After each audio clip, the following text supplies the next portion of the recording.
I'm Mike Mahoney, and here's some of what's headed your way tonight on your News at 9.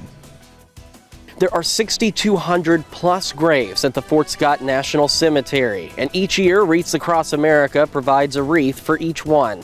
But this year, it almost didn't happen. I'm Chris Warner with the local effort to ensure that it did.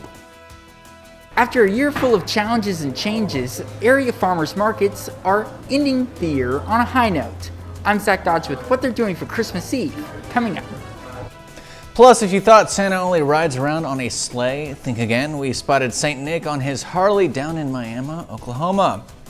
Meteorologist Nick Kelly has your weather. Sports director Jacob Leonard is on sports. I'm Mike Mahoney, and this is your KOAM News at 9 on Fox 14. The 4 states' most watched news starts now. Thanks so much for joining us tonight. A Commerce, Oklahoma man is dead after he was hit by a car overnight. It happened a little before 9 last night on Highway 69 south of Commerce. 27-year-old Travis Huff was walking south in the northbound lane. The driver of a car heading north saw Huff in the road and tried to go around him.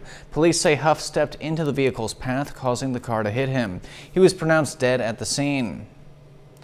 Missouri Governor Mike Parson has released the names of the 30 people whose sentences he commuted or who he pardoned, and the list includes a Joplin man.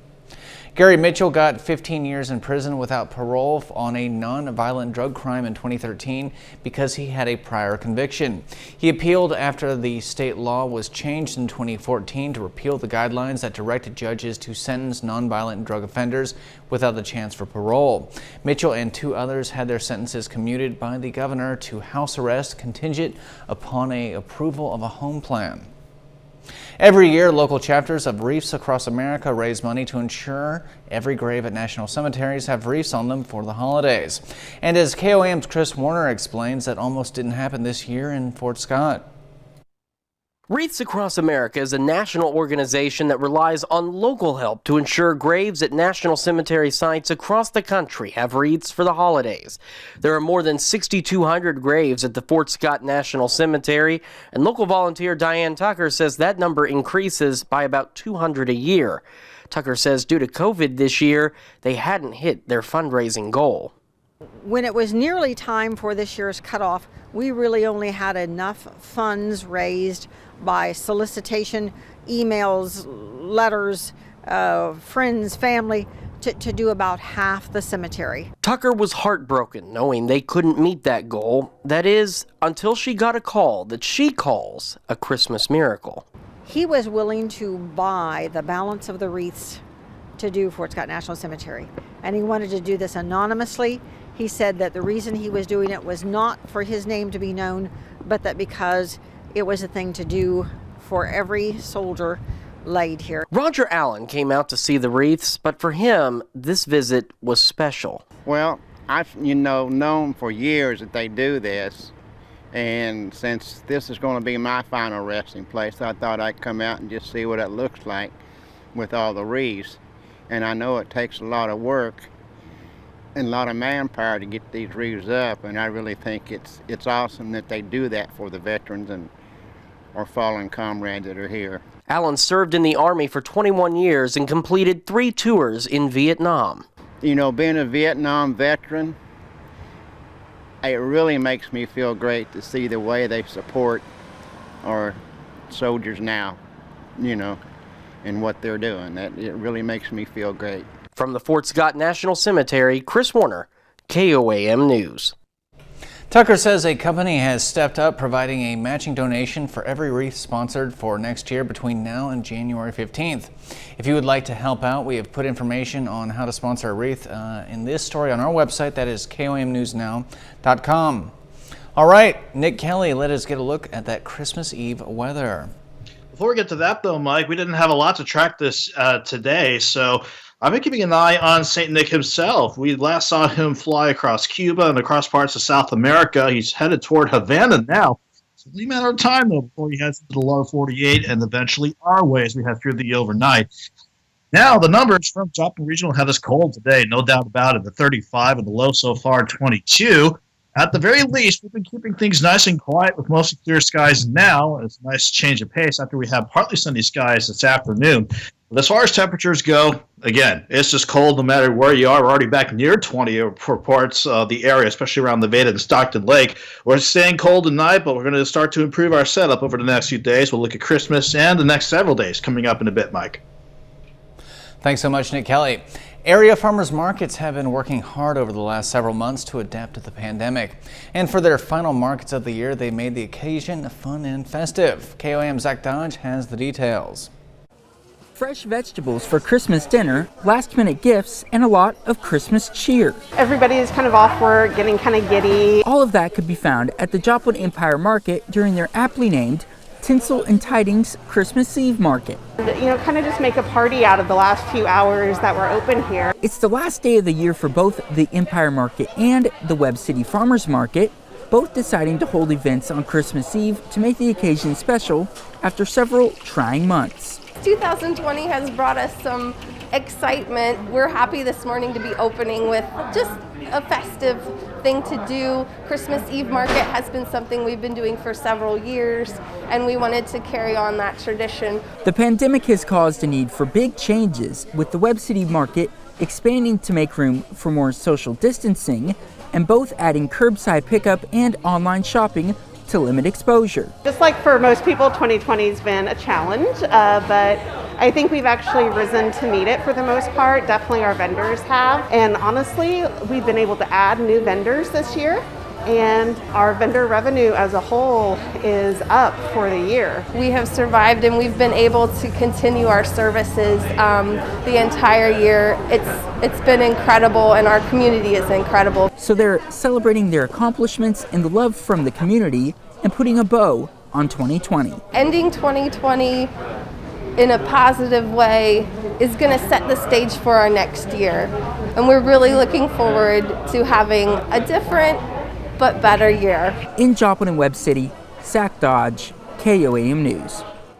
And the first 2021 market for both farmers markets is on January 2nd. The Fort Scott Chamber of Commerce announced the winner of its Christmas lights competition. It is Mr. John Willis. Willis, who was surprised he won, hosted an event tonight for people to check out the light show at his house. I think with the year as hard as it's been, I think this is just great, being able to put up such a display and bring the joy. And Willis even had hot cocoa and cookies for the people enjoying the show. What a guy. Excuse me. Santa made a stop in Miami, Oklahoma today, but instead of a sleigh with 8 reindeer, St. Nick opted for some horsepower. That's right, Father Christmas visited kids on a Harley. This is just temporary, however. Santa tells us he is back on his reindeer for the Christmas run, so kiddos need to be prepared. I'm excited because I love Santa, even if I'm bad or good. And Santa and his elves were hanging out in the parking lot of a business called Buttered Buns. There, kids were able to take pictures with the big red guy and they got some reindeer food to put in their yards for when Santa stops by tonight.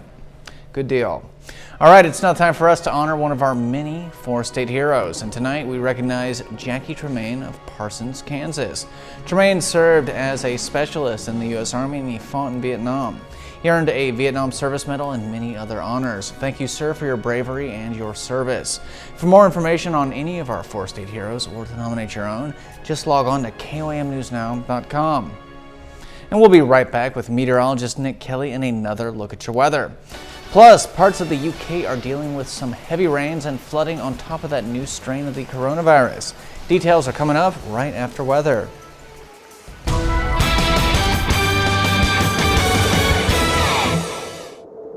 It was nice to think he was quiet on this Christmas Eve, even though we're not having a white Christmas this year. Certainly felt like it today. So even though we had quite a bit of sun with the partly sunny skies from Indigo Sky, it definitely felt like Christmas Eve today as far as temperatures go. Hard to believe that just a matter of a day or two ago, we were flirting with record highs. In fact, we were seeing highs on Wednesday early in the morning, topping out around 60. Then that colder air mass slammed right in, dropping us throughout the day. 22 this morning, and only making it to 34 degrees for definitely a colder afternoon across the area. Fortunately, we're seeing mostly clear skies right now, so no threatening weather for the rest of the night. But it is cold, no doubt about it. 23 right now, feels like 13 in Joplin with that north breeze, pushing at about 10 miles per hour.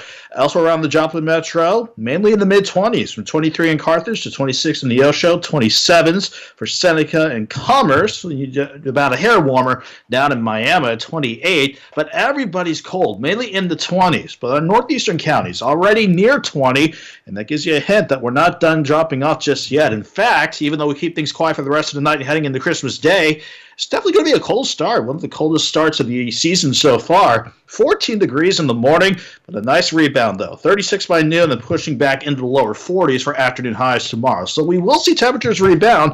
We're just got to get past another cold night ahead of us. Fortunately, it's a quiet night for us, while the bigger weather on this Christmas Eve is resulting in a white Christmas for parts of the Great Lakes, while we have rain for parts of New England, even a little bit of severe weather from the mid-Atlantic down toward the southeastern parts of the U.S. All because of that last storm system that brought in the colder air for today. We keep things quiet for tomorrow before we see not only this upper low on top of St. Louis slide off to the east, but if I could just pan this map to the west a little bit, a pair of upper lows out west, those are what I'm watching, and those are going to start changing our weather up as we head into early next week. Fortunately, though, for any of you out and about tonight, and for Santa himself, smooth sailing as far as weather goes. It's just be sure you want to bundle up, though. It's going to be dropping back into the mid-teens no matter where you are across the area tonight. We'll drop back to 14 degrees. Quick look at the planet for the rest of the day. Fortunately, that northwest breeze at 5 to 15 turns westerly by noon and then southwesterly for the rest of the afternoon. That pushes us back in the right direction.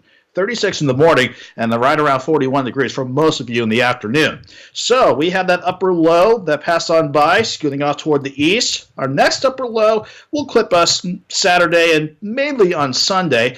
And by Sunday, I wouldn't be surprised if this gives us a stray shower, but looking at a mainly dry weekend overall. And while we stay quiet to start Monday out, though, here comes that next system late Monday going into Tuesday. That's going to be the next best shot for any rain and maybe some wintry weather as we head toward next Tuesday and even next Wednesday. Before that happens, though, let's keep quiet for Christmas Day and better with temperatures, highs near 41, near 60 on Saturday, and then we'll watch for those rain chances try to sneak in by early next week, Mike. All right, thanks so much, Nick Kelly. And hey, Nick, check this out. Over in the UK, instead of having a white Christmas, they're having a wet one. Storm Bella hit parts of England this week with heavy rainfall and flooding on many homes. There are currently almost 160 active flood alerts across the country. The harsh weather is expected to continue into the weekend with heavy rain and wind moving in from the north. Still to come, the stalemate over the latest COVID relief bill remains. A brief Christmas Eve session in the House of Representatives proves fruitless. I'm Ray Bogan with more on the potential for a government shutdown Monday and delayed coronavirus relief coming up. There's a stalemate in Congress as Republicans and Democrats react to President Trump's new demands on what should be in the coronavirus relief bill. Fox News' Ray Bogan reports from Washington. Monday is shaping up to be one of the most consequential days of the year in Washington.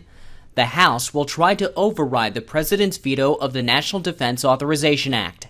It is also the deadline for President Trump to sign the government funding and coronavirus relief package into law.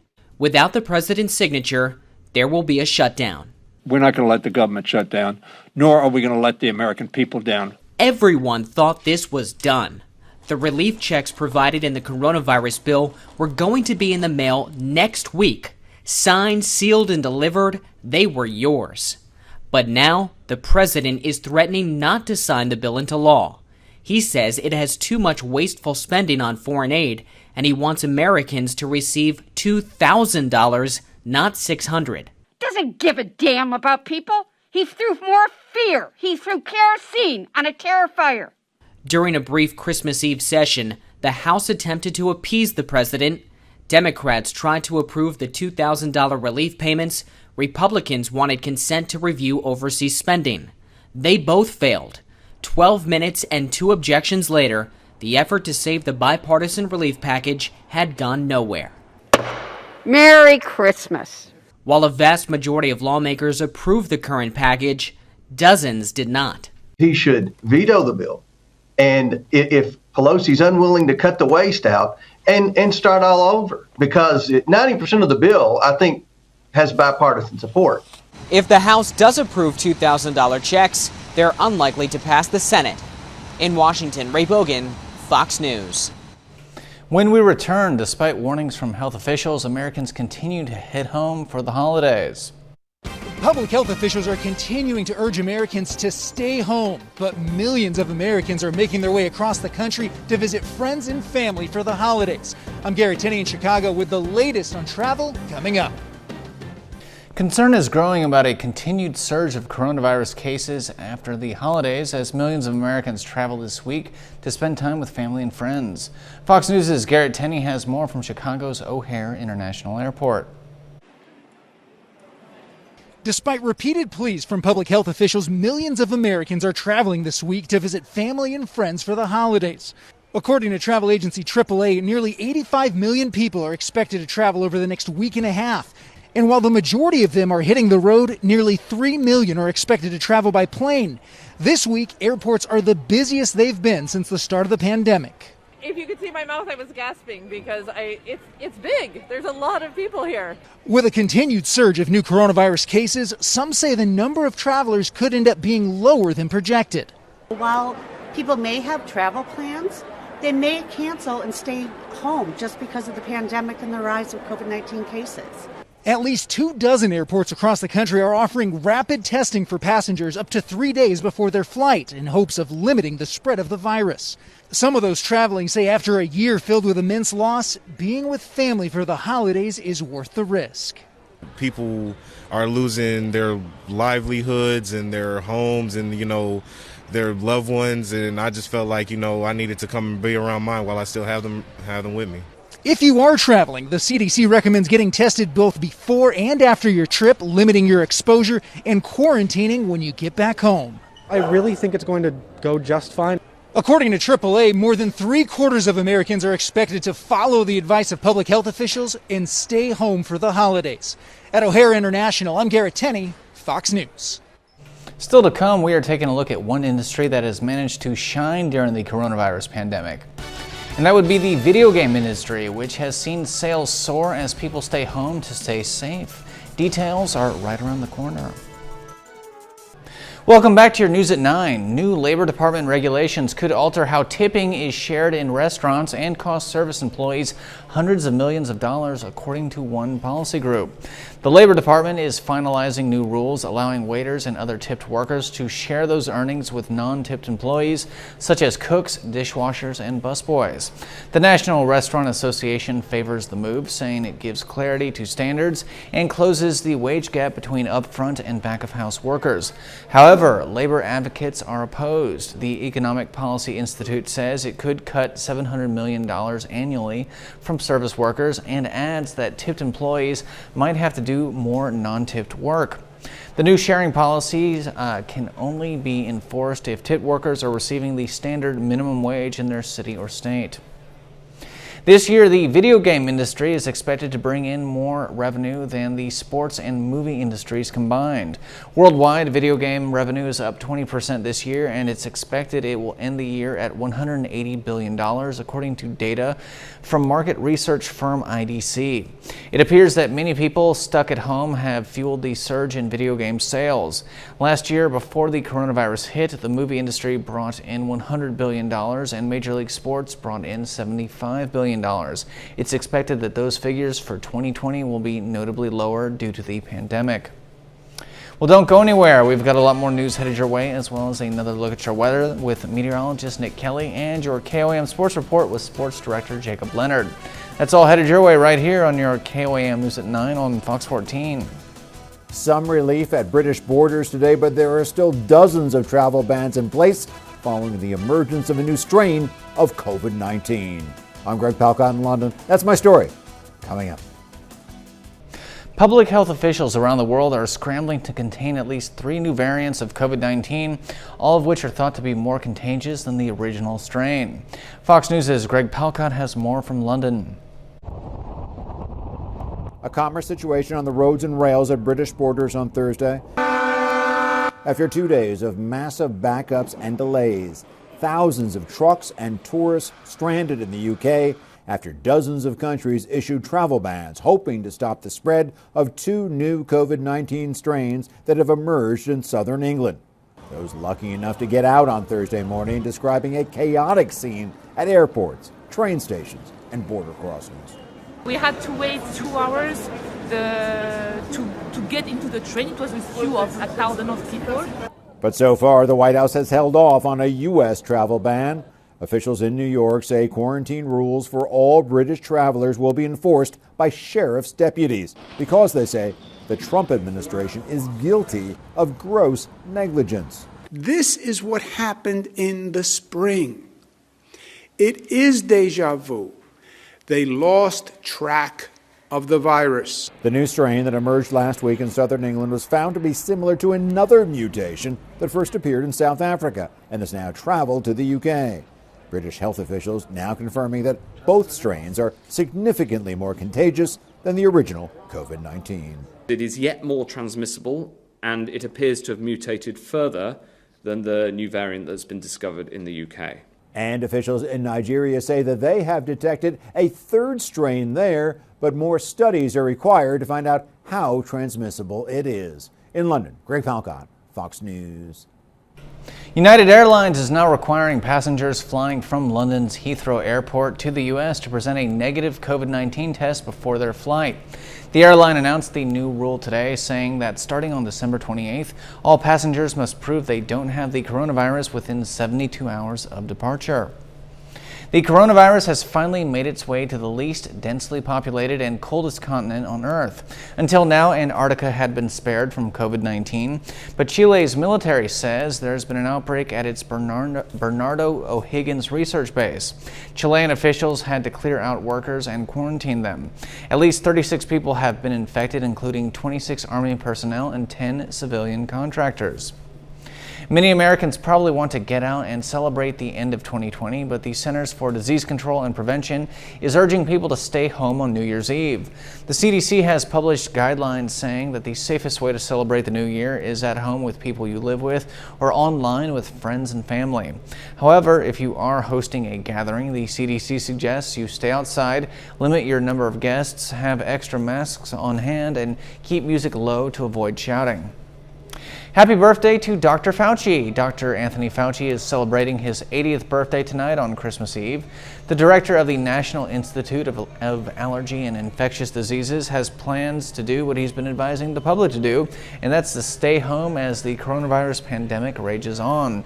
Fauci's birthday comes just days after the top infectious disease expert in the country, as well as others, received the Moderna COVID-19 vaccine.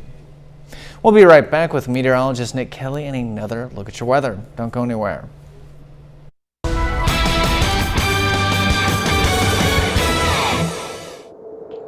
Even though it was a quiet day across the area on this Christmas Eve, I still was able to track something throughout the course of the day, and that is Santa Claus himself. Let's check on the NORAD has him last leaving New York City, and he's heading to Newport, Rhode Island within about a minute and a half's time. I think he's got a few more places across Central and South America to visit before he gets closer to our area by about, the midnight hour or shortly after that. So kids, I'll be ready to get to bed soon because Santa only stops by when you are asleep. So hopefully you've been good this year and you've got some great treats waiting for you in the morning, or great toys, that is. All right, switching over to weather now. 23 in Joplin with a feeling looks like 13 with a north breeze almost pushing at 10 miles per hour.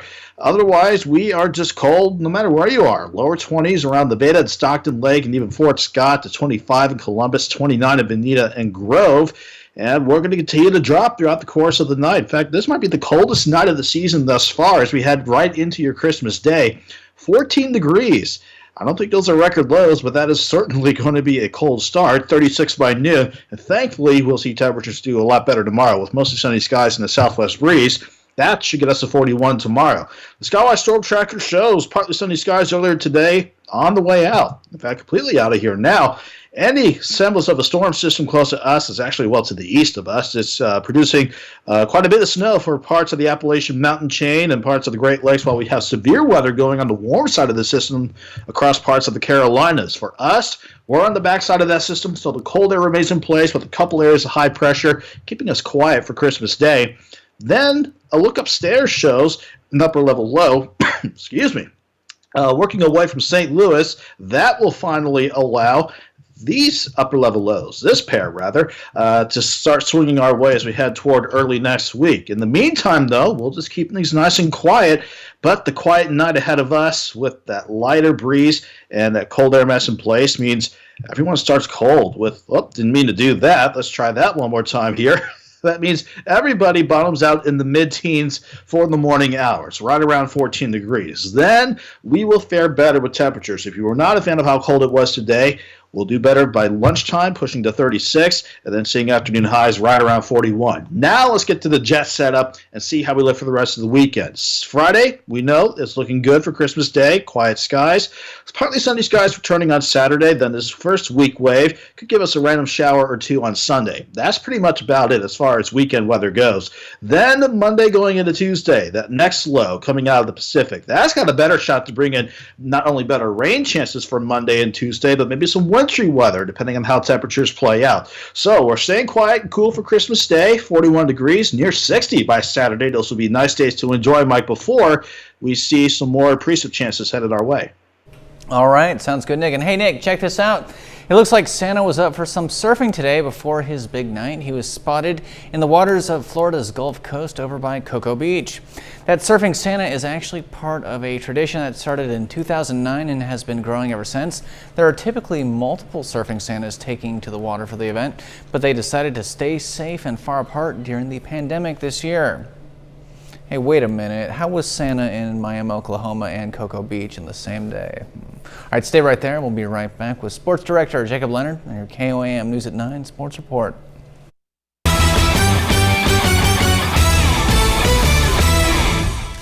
One of the best local basketball tournaments in the area begins next week. The Neosho Holiday Classic will start on Monday at Neosho High School. Now, they're still playing, but the tournament will look a little different than years past. Sports reporter Andy Cioteco has details. There are changes coming for the Neosho Holiday Classic. We're only going to have 6 teams versus, we normally have 16, and they're all going to be local teams. We're going to do more of a round robin. It's not even going to be like a bracket play. Another big change is there will be no girls bracket this year. But Neosho boys head coach Zane Culp says the main goal was to make sure the athletes in this area could play over break. From the very beginning, we knew it was going to be tough for it to be the traditional tournament just because teams can't travel. It'd be hard for them to stay in a hotel room. But our plan, from the beginning, was just to try to get something going. Even though the tournament is not going to be as big as in years past, sponsor Branco Enterprises says there is still excitement surrounding this event. We are still very happy and proud that we were able to put something together.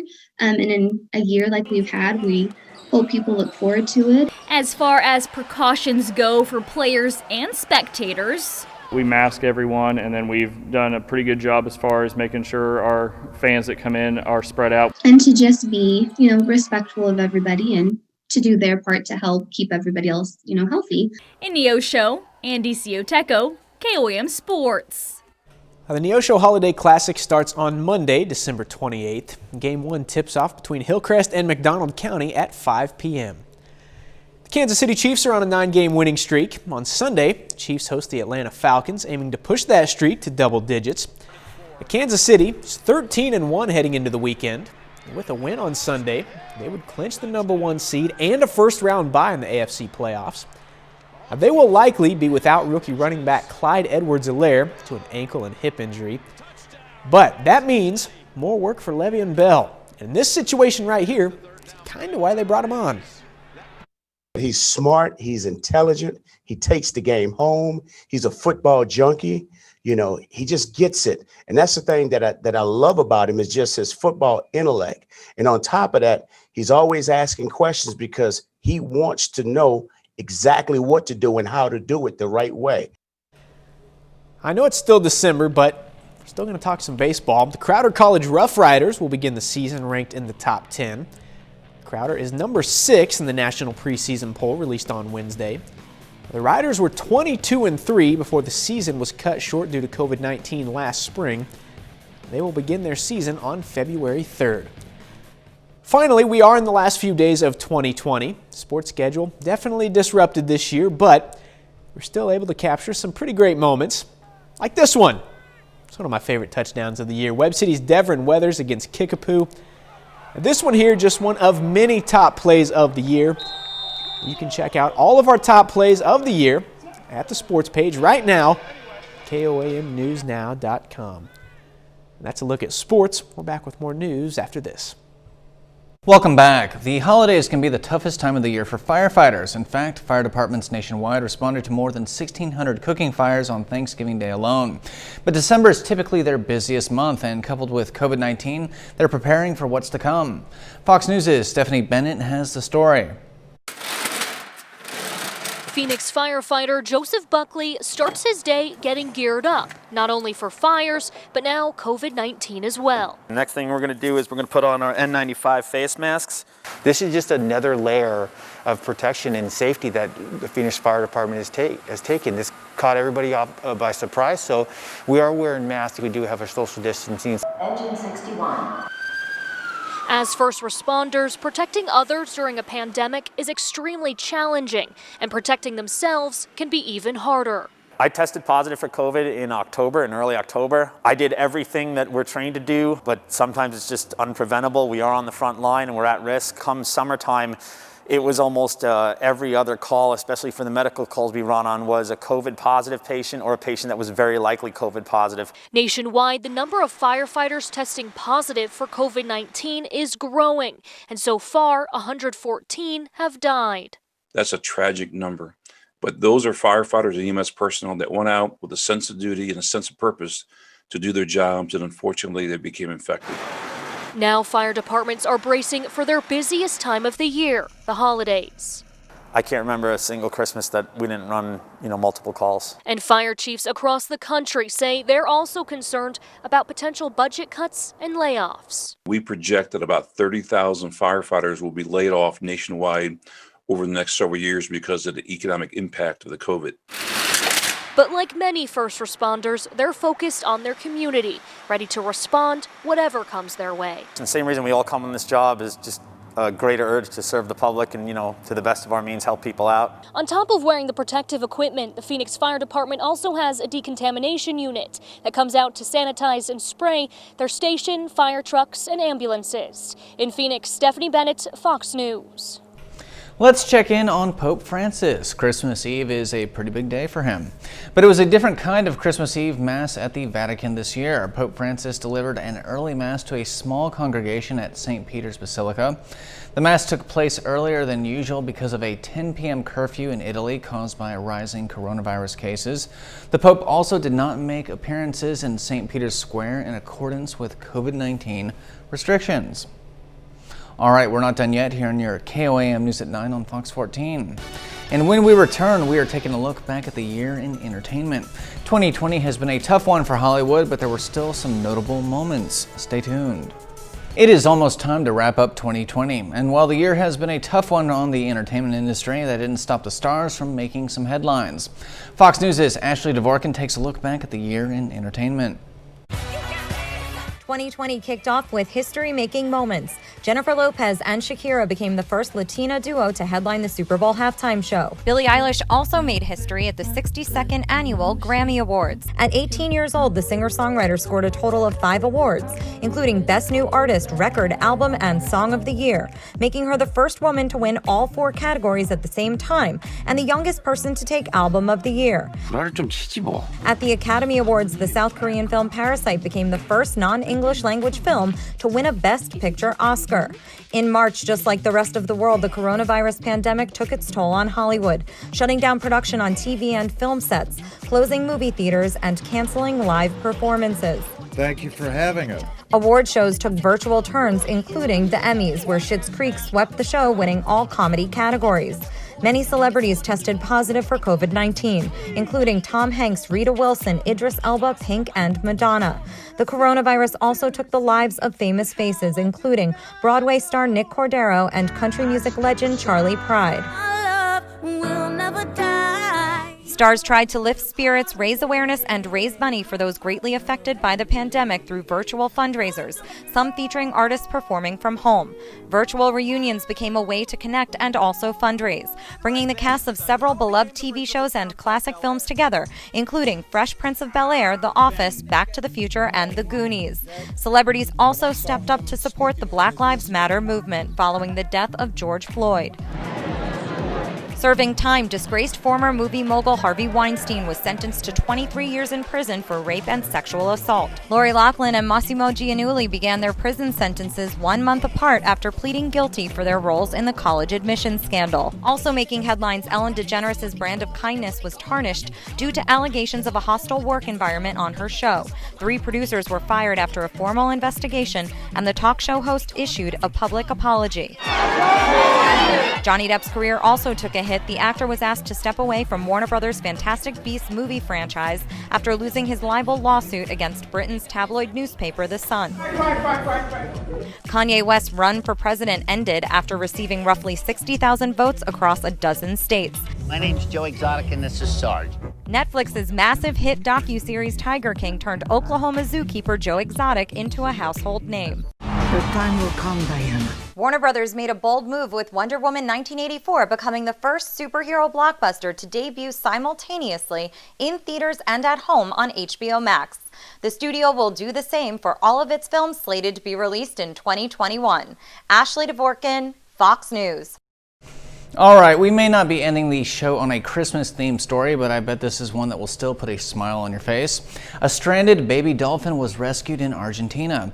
The calf was found floating in a small puddle of water on a beach in Buenos Aires, but fortunately, a team of rescuers from the Aquarium Mundo Marino came to the baby's aid. This La Plata Dolphin is one of 3 of its kind found stranded on the various beaches in Buenos Aires within months. The vulnerable species is said to be threatened by local fishing, with La Plata dolphins commonly found injured or dead after getting trapped in fishing nets. Well, not that guy though, so that's pretty good. All right, well, thanks so much for spending your Christmas Eve with us here on your KOAM News at 9 on Fox 14. And check out these cool Christmas lights from good old Fort Scott, Kansas. Merry Christmas and stay safe out there. And of course, stop by tomorrow if you've got the time. I'll be here.